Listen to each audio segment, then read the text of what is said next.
célébrez chaque année cette nuit-là ici à l'Institut?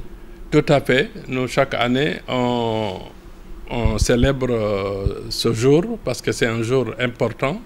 C'est le jour d'accomplissement de l'islam. Et en même temps, c'est une occasion pour nous de rappeler l'histoire.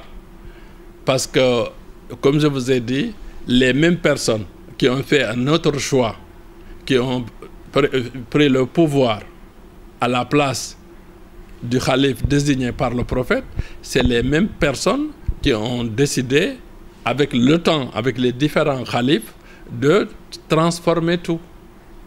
C'est-à-dire que même le khutbah de Ghadir, certains disent non, c'était le khutbah de Arafat. Ils confondent les deux. En réalité, il y a deux khutbahs. Ensuite, la fête de Ghadir, au lieu qu'il la fête comme nous, ils l'ont ramené à Ashura, le jour du massacre de l'imam Hussein. Donc, ils le fêtent là-bas. Tout ça, c'est pour cacher certaines vérités.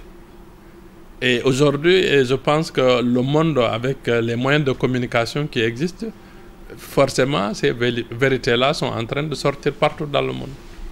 Et qu'est-ce qui est recommandé de faire dans cette journée-là comme prière, en matière de prière?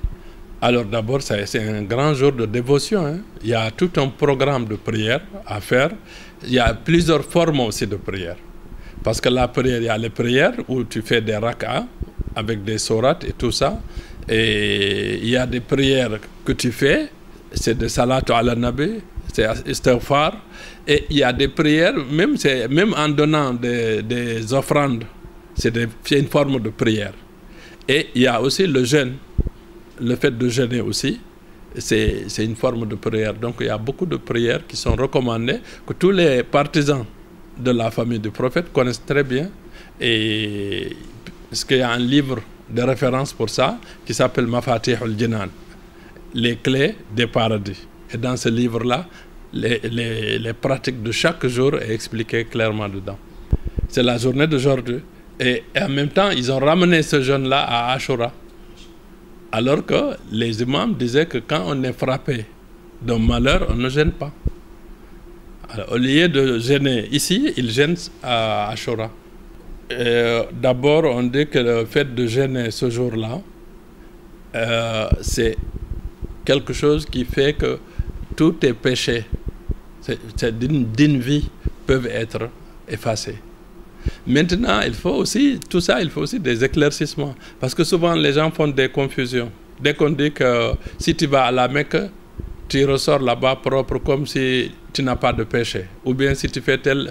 Non, les péchés qu'on dit, on te l'enlève définitivement, c'est les péchés entre toi et Dieu.